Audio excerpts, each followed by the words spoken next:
Hello, everyone, and welcome back to Boogie Studios. Let's imagine ourselves back in 1956. We turn on our radios and we're getting ready to listen to our favorite radio broadcast called Suspense. Hope you enjoy.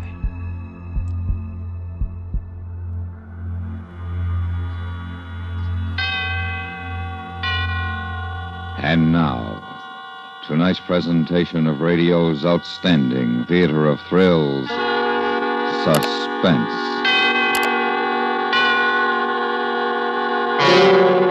Tonight, we bring you a transcribed story of a convict ship and a bargain that ended in death. We call it A Sleeping Draught. So now, starring Ben Wright with Abraham Sofair, here is tonight's suspense play, A Sleeping Draught.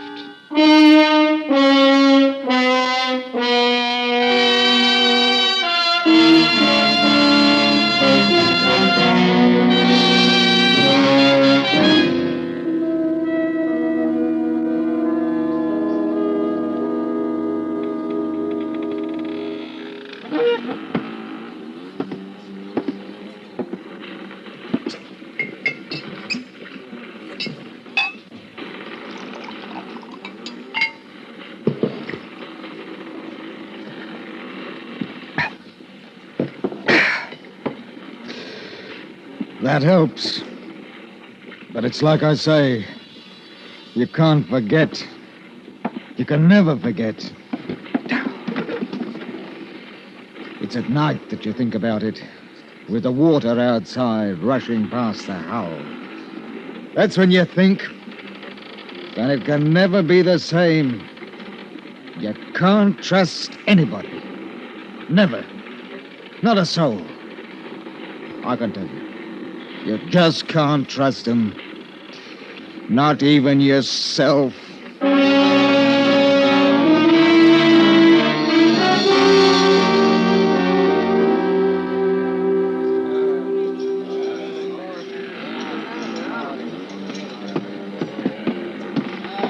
What is it, mister? Mr. Finch says he's ready to board, sir. Oh, he is, eh? All right, I'm not stopping him. Sir, he insists on bringing them aboard one at a time. What?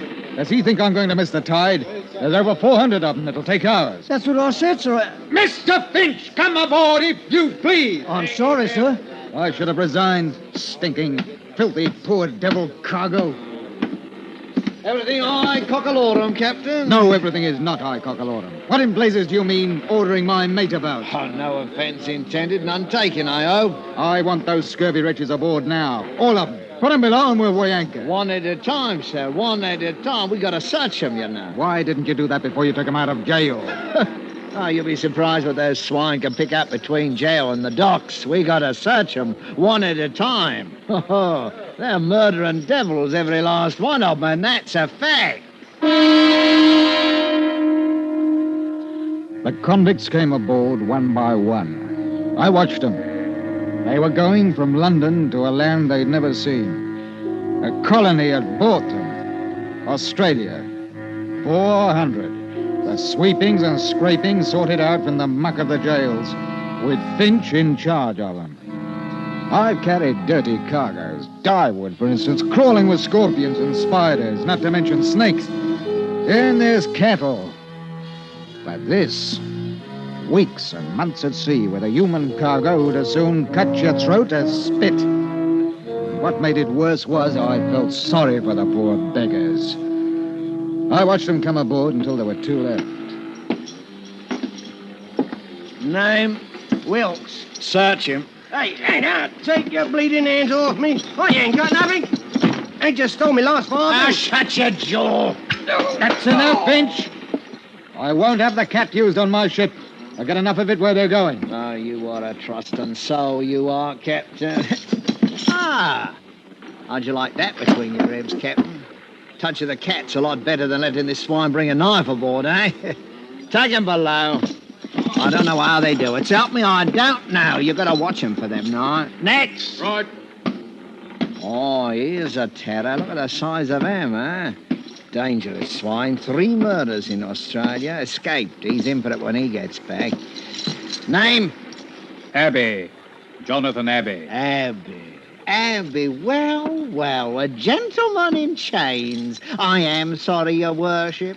Forgive us for daring to lay hands on your highness. I'm sure as how you've been wrongly That's accused. enough, Finch. Search him, take him below. I want Mr. Jonathan Abbey shackled. He's a prize, he is. We mustn't let anything happen to him.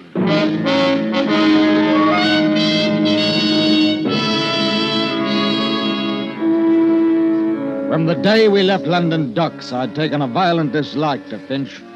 He seemed to be happiest when he was laying about him with his cat on the convicts herded like sheep below decks. He kept him quiet enough, but one night I decided to have it out with him in the cabin. I made it strong, I can tell you, so that even he could understand what I meant. You all finished, Captain? All right. Now you hear me out. They're a bad lot. 400 of them. All bound for Australia. They don't want to go. You follow me? Now, there's that bloke, Abbey. Soon as we touch Sydney, the game's up for him. They'll hang him, sure. That doesn't mean that you have the right to make life even worse for him here. Now, we find out where do you think we'll be. What would you do if you was down there? I'll tell you. You'd get hold of the ship, that's what you'd do, and it'd be easy. They're locked in, we've got a guard. You don't know 'em like I do. There's another thing. When I searched 'em, there was 1 to 5 sovereigns stowed away on every man, earned or stolen. That'll come to over £1,000 by my figures. They're entitled to that money. It's little enough to take to a wild country. It's truth. But there's them down there what'd slit the gullet of any man for a shilling. And you asked me to be dainty with 'em. Ha! That's the way he talked to me. And I can tell you that I didn't feel easy anymore. I did something I hadn't done for a long time. I broke out 2 pistols from ship's stores and kept them under my pillow.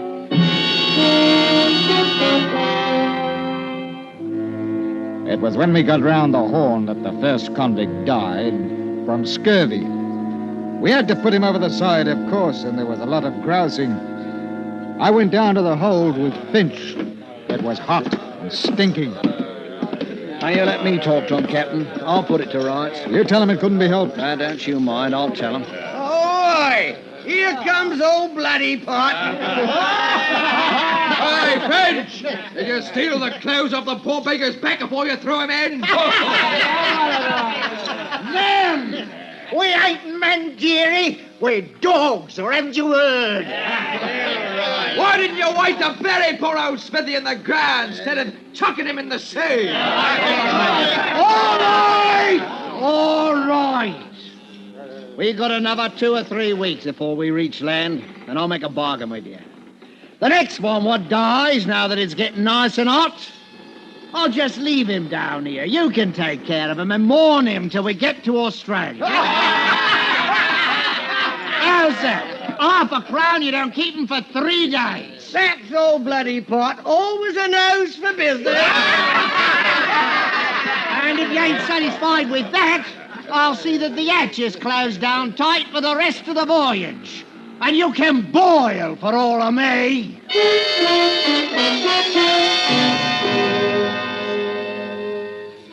That seemed to settle it for a time.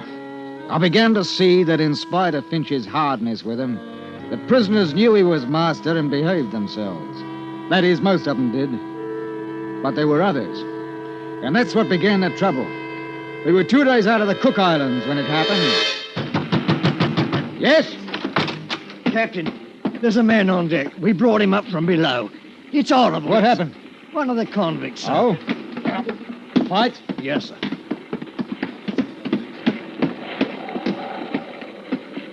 Here we be, Captain. Mr. Darling ain't much of a surgeon, I must say. Oh, I did what I could. He must have been dead before we got him up here. Why, he's been cut to pieces. Not half, he ain't. How did it happen? Well, I heard him shout and I went down into the hold, and there he was, propped up like against the bars with his arms through, holding them up. Poor devil. Oh, him?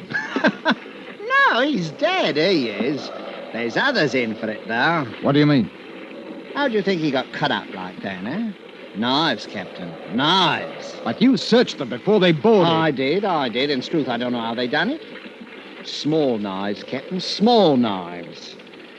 We're getting close to Australia, that's what it is. Whoever's got them knives is after money. The 1,000 quid or more what's on this cursed ship. I don't see how... Oh, you are a trusting soul, you are, Captain. Maybe there's a dozen of them, maybe 20 with knives. You follow me? They'll run the others and rob 'em blind. Gold sovereigns, Captain. You didn't forget, did you? If anybody objects, cut him up into small pieces, just like this one. We've got to go down there and put a stop to it. Yes, I don't think. How many guns you got aboard? Well, 2 pistols and 4 muskets. That's a fat lot of good.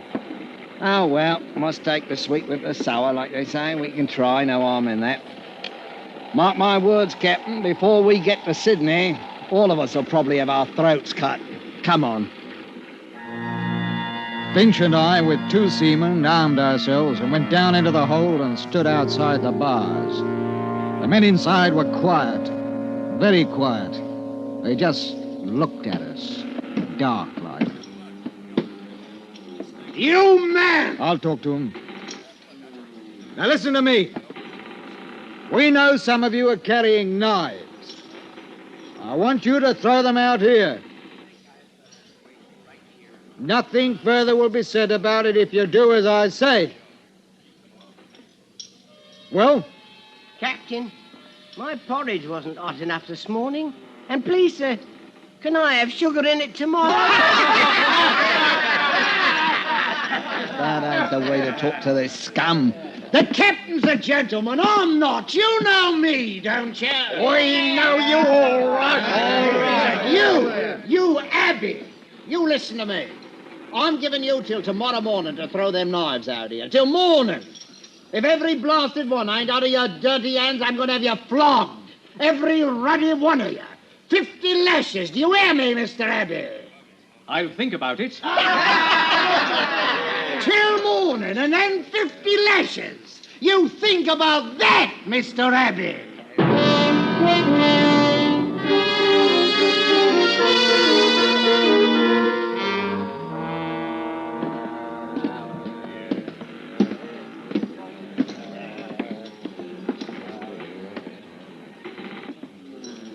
Good morning, Captain dear, and Mr. Finch.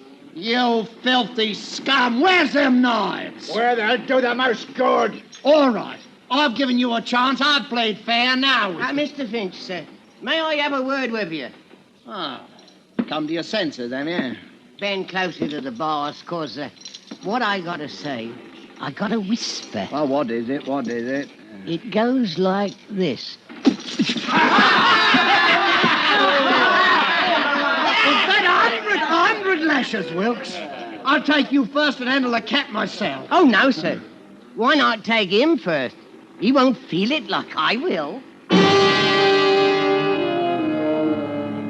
The crowd of men parted suddenly, and from out of them was pushed what had once been a man. It fell against the bars, and then, no longer with the support of living arms, slid to the deck. We looked at him, Finch and me. His life had been worth a sovereign, maybe 2. He hadn't either now. And the knives were still in the hold with them that had killed him.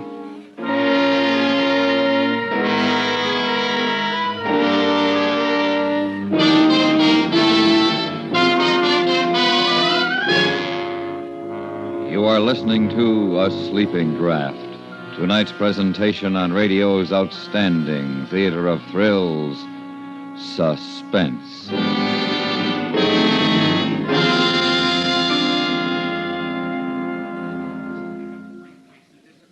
With omniscience as rare a faculty as it is, most listeners like to be sure that their sources of information are reliably accurate. And that, in a nutshell, explains why so many listeners make it a point to learn what is happening in the world from members of the CBS News staff. Keep tuned to CBS Radio throughout the day and evening, and you'll keep in the know on local, domestic, and international affairs. And now we bring back to our Hollywood soundstage Mr. Ben Wright and Mr. Abraham Sofair, starring in tonight's production, A Sleeping Draught, a tale well calculated to keep you in suspense.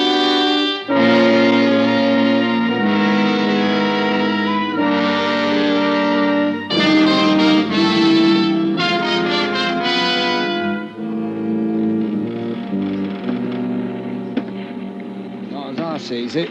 We got to have a council of war, in a manner of speaking, Captain. I'll tell you one thing, Mr. Finch. There'll be no more flogging. Oh, I can see you are a sharper, you are. Now, that's right. That's right. It's too dangerous. We ain't armed for it, and they're in a nasty mood. We got to be artful, same as they. I wish we could spill the old lot of them overboard. Want to lose your contract for carrying? Not bloody likely. Listen here. I'll get them knives. How? It's Abby. Abby is behind this. He tells them what's what. You get him out and the others will come round. You mark my words. Are you going into the hole to get him? Oh, not yet. Not yet. Wouldn't be safe now. Not for nobody to go in there.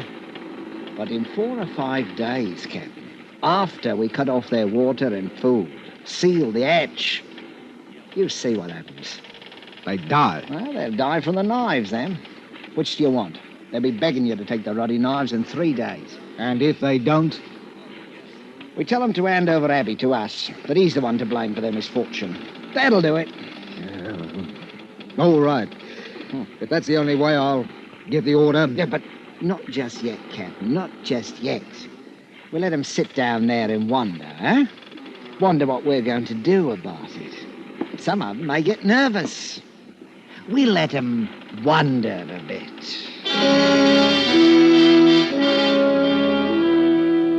I didn't see Finch the rest of the day.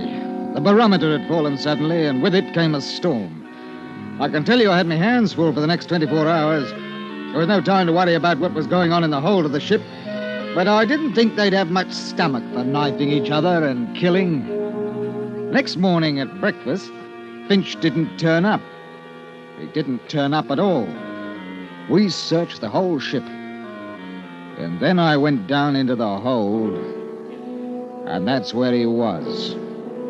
And he hadn't died quickly. Someone had held him against the bars, and the others had... He hadn't died quickly. Present for you, Captain. Who did this? Who did it? I wouldn't waste sleep mourning him, Captain. He was a bully. No better than us, except that he was outside. Abby, I thought you were shackled. I was, but Mr. Finch kindly supplied the key to unfasten me. Oh, you're going to pay for this. All of you! Where are those knives? In here, Captain. Want to come in and get 'em? You pay for this! You're repeating yourself, Captain. Good morning. The blasted convict had dismissed me, like I was a clerk in an office. And there wasn't anything I could do about it. With Finch out of the way, they knew I was an easy mark. It was the nights that got on my nerves. I could hear things happening, lots of things, and it was awful. Those devils with the knives, and then each morning we'd have to pull out 6 or a dozen, all cut about and bleeding. Most of them died. And those with the knives were getting money. Money they stole from the victims. I began to be afraid of my crewmen, that one would take a bribe, let that murdering crowd out. I walked around with 2 pistols in my jacket all the time. And then late one afternoon, something very bad happened. I was standing by the wheel. Captain! Captain! Here, bosun. He got out, sir. Got out who? Who? The big one, Abby. 2 of us were standing guard. We heard a scream. It was Abby.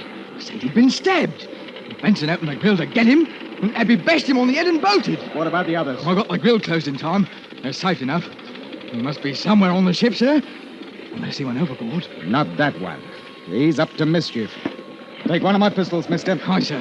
Pass out the muskets. I want every inch of this ship searched. If he puts up a fight, shoot him. Do you hear me? Shoot him!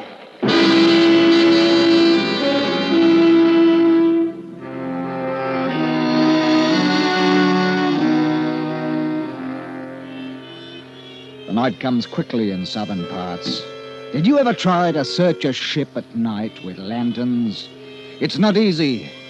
Too many shadows, too many sounds, which could be rats or a murderer who's bigger than what you are and could choke your life out in half a minute. We couldn't find him, but he was somewhere aboard, waiting his time. And because we were short-handed, what with the crew searching, I stood a watch and I thought about Abby. The man whom Finch said had committed 3 murders in Australia.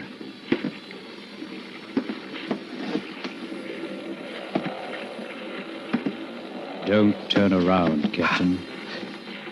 It's only a little knife, but don't move. What do you want? Talk. I've nothing to say to the likes of you. That may be. But I've an offer to make you. You know what I'm in for when we reach Sydney. Finch told me. I've no pity for you. I'm not asking for pity. I've an offer to make. Huh? The men below are planning to take the ship. I don't think they've got a chance, but they'll be killing.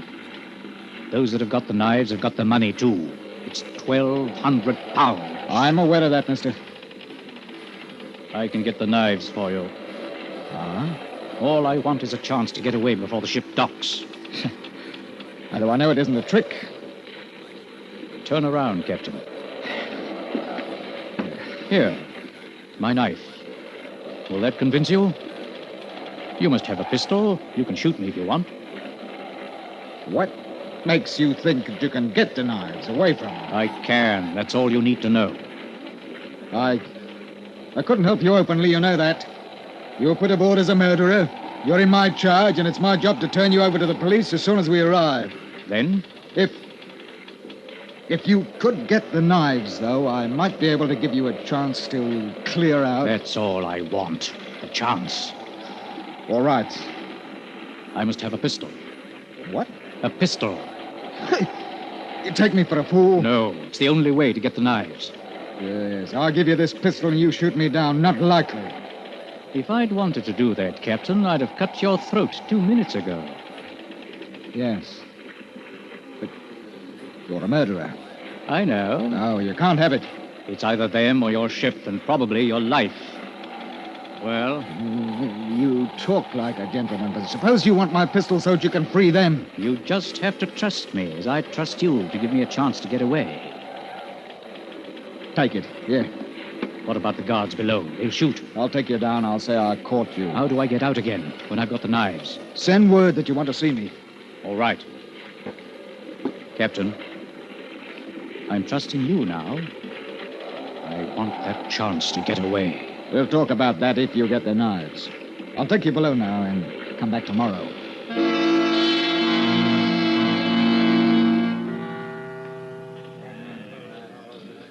Keep your voice low.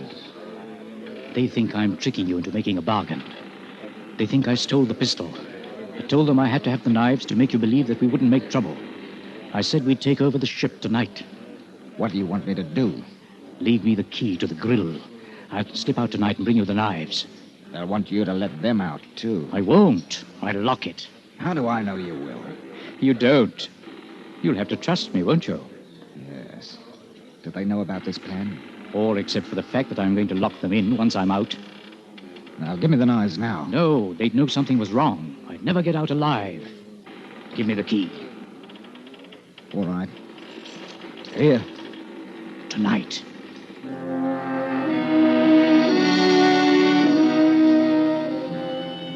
I waited. And I can tell you I didn't like it. The wind came up a bit, and I knew that before sunrise we'd be in Sydney. That is, if I could trust a murderer. At 10 o'clock that night, there was a tap on my cabin door. One of your crew nearly caught me coming down here. I've kept my side of the bargain.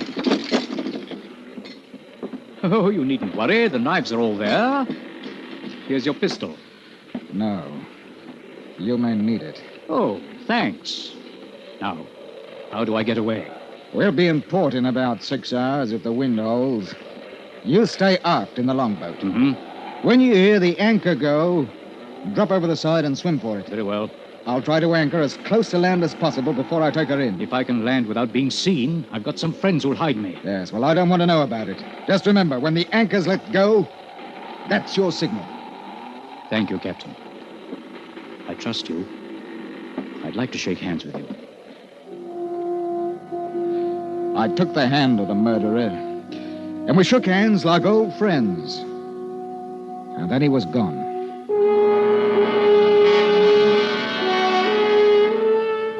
2 hours later, the wind went down, and in its place came fog, thick, mucky fog. I had me hands full, what with danger from other ships and the blasted current that knocks you about off the harbor entrance. By 3 o'clock, the fog had shut in properly. A blessed tide ran us all over the place. It's proper dangerous, I can tell you. We were about 15 miles offshore. I didn't like the look of things. There's shoals thereabout, and I sent the mate forward to heave the lead. I got a proper start when I heard him sing out, "By the deep fog." We got off course right enough, and at this rate, we'd shear the bottom clean off of her. I saw it was high time to bring the ship up and wait until we could see something. Let go the anchor! Let go the anchor! Give her 35 fathoms to the water's edge, bosun! Eyes up! None too soon, sir. She was shoaling fast. Blasted current must be making 5 knots out to sea. Listen to her. She's holding, sir! The anchor. The anchor! Abby! I ran to the longboat. It was empty. He'd heard the signal as the anchor paid out. Couldn't see in the fog and had gone overboard into a 5-knot tide running straight out to sea, 15 miles from shore. He trusted me. That's why I tell you, you shouldn't trust anybody.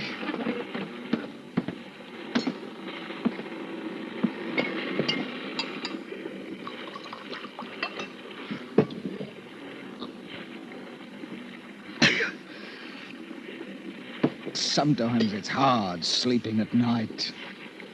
When you hear the water outside, you think. That's when it's hard to sleep.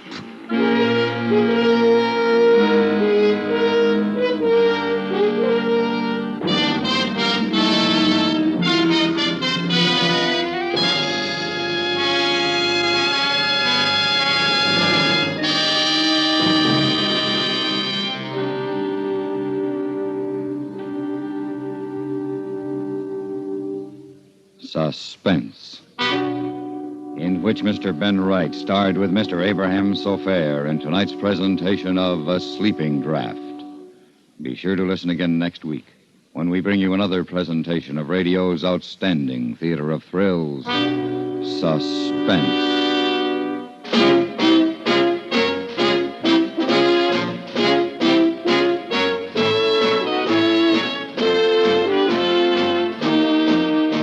Suspense is transcribed in Hollywood by Anthony Ellis. Tonight's story was written by Weston Martyr and adapted for radio by Mr. Ellis. The music was composed by Rene Garrigank and conducted by Wilbur Hatch. Featured in the cast were Abraham Sofair, Eric Snowden, Hans Conried, Charlie Lung, Stan Jones, and Raymond Lawrence. Got money to burn? Well, neither has Uncle Sam. The nation cannot afford to let precious timber go up in smoke. As an American, you cannot afford to let a carelessly tossed cigarette start a forest fire that may cost millions of dollars and may even cost human life. Help keep our forest lands green and growing. Stay tuned now for 5 minutes of CBS News, to be followed on most of these same stations by My Son Jeep.